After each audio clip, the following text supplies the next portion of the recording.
എല്ലാവർക്കും നമസ്കാരം. ഇന്ന് നമുക്ക് നല്ല ടേസ്റ്റിയും ഡിഫറൻറ്റുമായിട്ടുള്ള ഒരു ഡയമണ്ട് കട്ട്സ് ഉണ്ടാക്കുന്നത് എങ്ങനെയാണെന്ന് നോക്കാം. കുറച്ച് ബീറ്റ്റൂട്ട് ഉപയോഗിച്ചാണ് ഇത് ഉണ്ടാക്കുന്നത്. ഡയമണ്ട് കട്ട്സ് ഉണ്ടാക്കുന്നതിന് വേണ്ടി അധികം വലിപ്പമില്ലാത്തൊരു ബീറ്റ്റൂട്ടാണ് ഇവിടെ എടുത്തിരിക്കുന്നത്.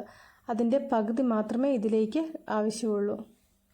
ബീറ്റ്റൂട്ടിൻ്റെ തൊലിയൊക്കെ ഒന്ന് ചെത്തിക്കളഞ്ഞ് ചെറുതായിട്ടൊന്ന് മുറിച്ചെടുക്കാം. അതിനുശേഷം ഇത് മിക്സിയിൽ നന്നായിട്ടൊന്ന് അരച്ചെടുക്കണം. അരച്ചെടുക്കാൻ ബുദ്ധിമുട്ടാണെങ്കിൽ അതിലേക്ക് കുറച്ച് വെള്ളം കൂടി ഒഴിച്ച് നന്നായിട്ടൊന്ന് അരച്ചെടുക്കാം. ഞാനിവിടെ കുറച്ച് വെള്ളം ഒഴിച്ചിട്ടാണ് അരച്ചെടുത്തിരിക്കുന്നത്. നന്നായിട്ട് അരച്ചെടുത്ത ബീറ്റ്റൂട്ട് ഒരു പാത്രത്തിലേക്ക് മാറ്റുന്നുണ്ട്. അടുത്തതായിട്ട് ഇതിലേക്ക് 1 കപ്പ് മൈദയും കൂടെ ചേർത്ത് കൊടുക്കാം. ഇത് കുറച്ച് എള്ളാണ്. അതൊന്ന് കഴുകിയതിന് ശേഷമാണ് ഇതിലേക്ക് ചേർത്ത് കൊടുക്കുന്നത്. ഇത് കുറച്ച് അയമോദകം, ഇതും കൂടെ ഇതിലേക്ക് ചേർത്ത് കൊടുക്കാം. ഇത് കുറച്ച് എരിവുള്ള മുളക് പൊടിയാണ്. നമ്മുടെ ഇഷ്ടത്തിനനുസരിച്ച് മുളക് പൊടി ചേർത്ത് കൊടുക്കാം. ഒരു 1/4 ടീസ്പൂണിലും കൂടുതൽ കായപ്പൊടി കൂടെ ചേർത്ത് കൊടുക്കുന്നുണ്ട്. ആവശ്യത്തിനുള്ള ഉപ്പും ചേർക്കാം. അതിനുശേഷം ഇത് നന്നായിട്ടൊന്ന് കുഴച്ചെടുക്കാം. വെള്ളം കൂടുതലാണെങ്കിൽ കുറച്ച് മൈദപ്പൊടി കൂടെ ഇട്ട് കൊടുക്കണം. വെള്ളം കുറവാണെങ്കിൽ കുറച്ച് വെള്ളം കൂടെ ചേർത്ത് കുഴച്ചെടുക്കാം. ചപ്പാത്തി മാവിൻ്റെ പരുവത്തിലാണ് ഇത് കുഴച്ചെടുക്കുന്നത്. നന്നായിട്ട് കുഴച്ചതിന് ശേഷം ഇതിലേക്ക് കുറച്ച് എണ്ണ കൂടെ ചേർത്ത് കൊടുക്കാം. ഇവിടെ എടുത്തിരിക്കുന്ന അളവിൽ മൈദ എടുക്കുകയാണെങ്കിൽ ഇതുപോലെയുള്ള 4 ബോൾ ഉണ്ടാക്കിയെടുക്കാൻ പറ്റും. ഇത് ചപ്പാത്തി പരത്തുന്ന പോലെ ഒന്ന് പരത്തിയെടുക്കാം.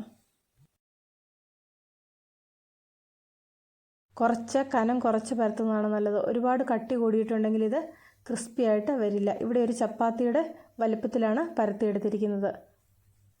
നമുക്കിഷ്ടമുള്ള ഷേപ്പിൽ കട്ട് ചെയ്തെടുക്കാം. കട്ട് ചെയ്തതിന് ശേഷം ഇത് ചപ്പാത്തി പലകയിൽ നിന്ന് മാറ്റുമ്പോൾ കുറച്ച് മൈദ ഇട്ട പാത്രത്തിലേക്ക് വേണം ഇട്ട് കൊടുക്കാൻ, അല്ലെങ്കിൽ ഇത് പാത്രത്തിൽ ഒട്ടിപ്പിടിക്കും. വശമുള്ളവർക്ക് ഈ ചപ്പാത്തി പലയിൽ നിന്ന് തന്നെ ഡയറക്റ്റ് എണ്ണയിലേക്കിട്ട് വറുത്ത് കോരി എടുക്കാവുന്നതാണ്.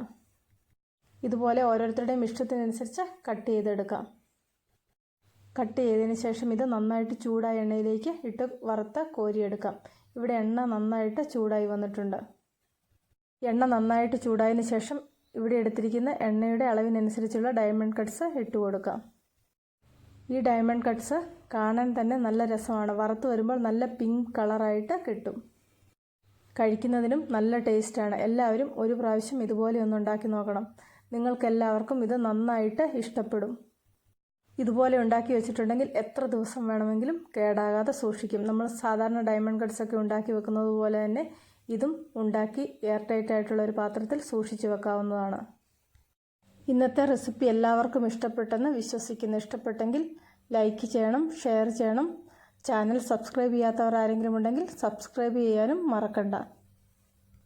സബ്സ്ക്രൈബ് ചെയ്ത് റൈറ്റ് സൈഡിലെ ബെല്ലൈക്കണും ഒന്ന് ക്ലിക്ക് ചെയ്ത് ഓൾ എന്ന ഓപ്ഷനും ആക്ടിവേറ്റ് ആക്കിയാൽ മാത്രമേ ഞാനിടുന്ന ഓരോ വീഡിയോയുടെയും നോട്ടിഫിക്കേഷൻ നിങ്ങൾക്ക് കിട്ടുകയുള്ളൂ.